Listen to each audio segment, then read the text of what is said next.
एक कहानी करे सयानी, कहानी की सीख देखते हैं। हेलो फ्रेंड्स, एक कहानी करे सयानी। पहली कहानी। मम्मी हेडेक की पेशेंट और बेटी कह रही है हेडेक का कारण मैं हूँ।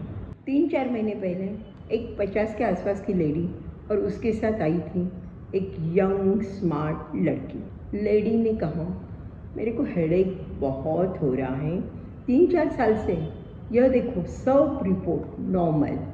मैंने पूछा कब होता है ज़्यादा? बोला कंटिन्यूस ही है, अभी 3-4 महीने से तो बहुत बढ़ गया है। मैंने पूछा साथ में कुछ उल्टियाँ होती है, कुछ कारण से बढ़ता है? वो बोली उल्टियाँ तो नहीं होती है, कारण आपको ढूंढना है। तब तक बेटी बोली कारण मैं हूँ।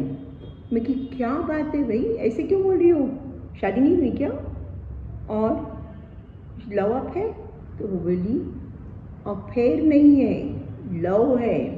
देखिए मैडम, मेरी बात पूरी सुन लीजिए। मैं एक सॉफ्टवेयर इंजीनियर हूँ। मैं 5 साल से जॉब कर रही हूँ। मेरे साथ में एक कलीग है जो स्कूल में कॉलेज में भी मेरे साथ था। वो अच्छा लगता है, हम दोनों एक दूसरों को काफ़ी अच्छी तरह से जानते हैं, हेल्प करते हैं, एक दूसरों के घर पे भी जाते हैं और एक दूसरों के काम भी करते हैं। मेरे घर वाले भी उसको जानते हैं और उसके घर वाले भी मुझे जानते हैं। इवन मेरे घर वाले भी उसके घर पे गए हुए हैं और उसके घर वाले भी मेरे घर पे आए हुए हैं। मैं कि फिर प्रॉब्लम कहाँ है तेरा? अब मेरे पापा मेरे लिए लड़के ढूंढने शुरू किए, तब मैंने पापा को बता दिया, पापा आप लड़के मत ढूंढो, मुझे इससे ही शादी करनी है। पापा ने मना कर दिया, बोले अपनी कास्ट का नहीं है। वैसे तो हमारा धर्म तो एक ही है, फिर भी पापा ना बोले। फिर उसके घर वाले भी पहले तो मना कर रहे थे, फिर हमारी जिद देख के उसके घर वाले तो तैयार हो गए। पर मैं क्या करूँ, मैं चाहती हूँ मम्मी मुझे हेल्प करे। मम्मी को उनके पूछा क्या बात है, लड़का कैसे है? मम्मी ने बोला लड़का अच्छा है, घर भी अच्छा है। फिर मम्मी बाद में चुप, तो मैं क्या आप उसको हेल्प क्यों नहीं कर रहे हो? वो बोली अगर मम्मी मेरे को हेल्प करेगी तो मेरा पूरा प्रॉब्लम सॉल्व हो सकता है, पर मम्मी कोशिश नहीं कर रही है, मम्मी पापा के सामने बोलती नहीं है। ये सुनने के बाद मुझे कुछ समझ में नहीं आया मैं क्या कर सकती हूँ। उतने में वो बोली मैडम मैं आपको एक बात बता दूँ?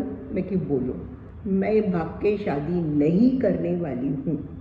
इस लड़के के साथ शादी नहीं की तो दूसरे कोई भी लड़के के साथ शादी नहीं करूँगी। पर मेरा एक ही प्रॉब्लम है, अब वो लड़के के घर वालों ने उसको 1 साल का टाइम दिया है। उन्होंने बोला 1 साल में अगर यह आप तुम्हारे साथ शादी करती है कर लो, अदरवाइज़ तुम्हें दूसरी लड़की के साथ शादी करनी पड़ेगी क्योंकि हमने तुम्हारी बात मानी हुई है। अब क्या करें? मैं उसके घर वालों को एक ही बात कहना चाहती हूँ, लड़की समझदार है, संस्कारी है, माँ बाप को सब बता के पूछ के सब करना चाहती। यह सब होने के बाद पेरेंट्स को बच्चों को परमिशन दे देना चाहिए। देखिए शादियों में कितने सारे प्रॉब्लम्स आते हैं, आजकल कितने डिवोर्स हो रहे हैं, कभी सुसाइड, कभी डिप्रेशन, कभी बहुत सारे प्रॉब्लम्स।